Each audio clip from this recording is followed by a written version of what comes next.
Thank you. All right, I want you all to know that I've been writing drafts of my graduation speech since I was 7. For some reason, when the time came to really write one, my mind mysteriously went blank. Anyway, for my sake and yours, I hope you enjoy this. I remember a few years ago, I had been up for 38 hours straight, and I was running off the fumes of a 5-hour energy drink I had consumed 6 hours earlier. No, I wasn't waiting for a loved one to give birth or spending a weekend binge-watching Game of Thrones. I was waiting to see my favorite band at the time, One Direction.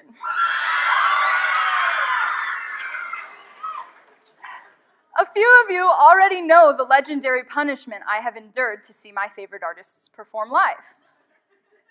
Since I was about 13, I have flown from one end of the country to the other, only to stand in endless lines. And I'm not talking Disney where you wait 2 or 3 hours.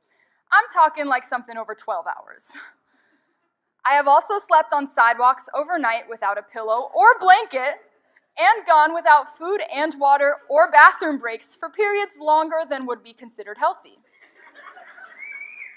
Right now, you're probably wondering what insanity would make me go to such extremes. It's passion. There's something truly magical about a live performance that just cannot be duplicated in a recording. And it's this rush, this live communication that fuels my passion. See, this is something I've learned. Passion is so important to life that when you don't have it, it really shows. Let me explain. Here at the school, studying with a purpose is a big deal. It's part of our school's philosophy. But there is actually a difference between passion and purpose. I mean, we all know there is a purpose for studying math, but do we necessarily feel passionate about it? The other reason I can talk about passion with some authority is because when I was in 8th grade, I completely lost it. There was a lot going on in my life at the time, but the bottom line is that I just stopped caring about school. Do you have any idea how much effort it takes to come to school every day and do nothing? I actually worked so hard at doing nothing that I almost got expelled. It didn't matter to me that I basically lived in the ethics office. I had lost my purpose to study at all. Now this is where passion gets really important.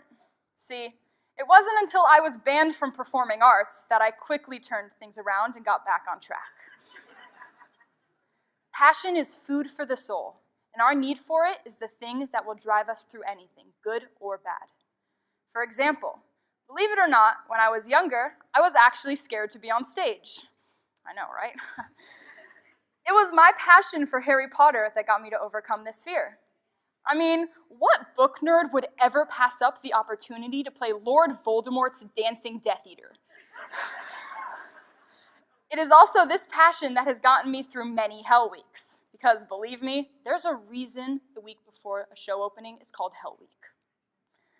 I don't know how many times Mona has asked us to remember these painful moments for when we go into labor for real. Because then we'll remember that all of this pain is for the biggest payoff of our lives. Honestly, if it weren't for passion and the payoff, none of us would continue to do theater or test our limits anywhere else. Because it is passion that can sustain us in the darkest, most trying times of our lives. Before I move on to my thank yous, I want to give you students out there a piece of advice, so listen carefully. The passion I've been talking about is in you and it comes from you. Some of you will find it on the stage, some on the football field, and some in the classroom. Sometimes you'll have more than one passion and sometimes they will change. But it's so important that you guys discover what that is, because school can seem really endless without the drive passion gives you. To the staff of Clearwater Academy, you put so much trust into letting us find our way, and I'm realizing that I never quite appreciated this school as much as I do now. Also, thank you for not kicking me out in 8th grade. Fred, you made me feel like I was in an episode of The Office every single day. Thank you for making my life feel like a sitcom. To my fall show kids, I've gotten to see you grow up and help you become better artists. And if there's anything you've taught me, It's that an artist is an artist, no matter how small.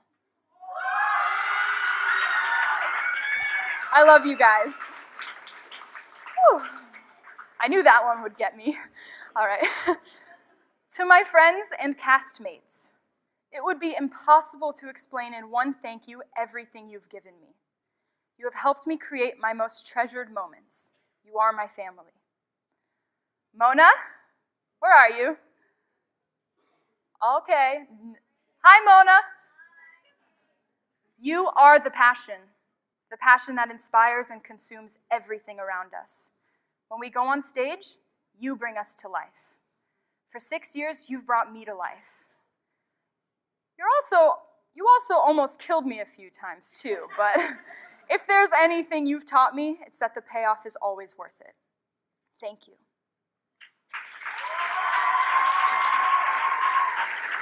Whew. Luca, where you at? Luca, hearing people in the stands cheer for you and being able to say, yep, that's my brother, is the ultimate bragging right. You are stupidly talented at everything you do, which is definitely why you're the best brother ever. I love you. Baba, Dad, every single night you would tell me a bedtime story and we would count all the stars on my ceiling. You always told people I could sing because I was too shy to. Thank you for giving me your passion for music. Grandma, you've been through a lot these past few years.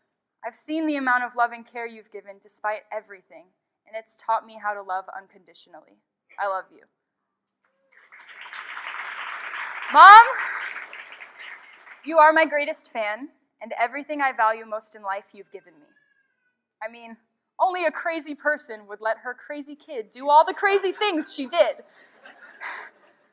For real, I'm kind of amazed at the freedom you gave me and that you trusted that I would turn out okay. And not to be cocky, but I think I did. Thank you.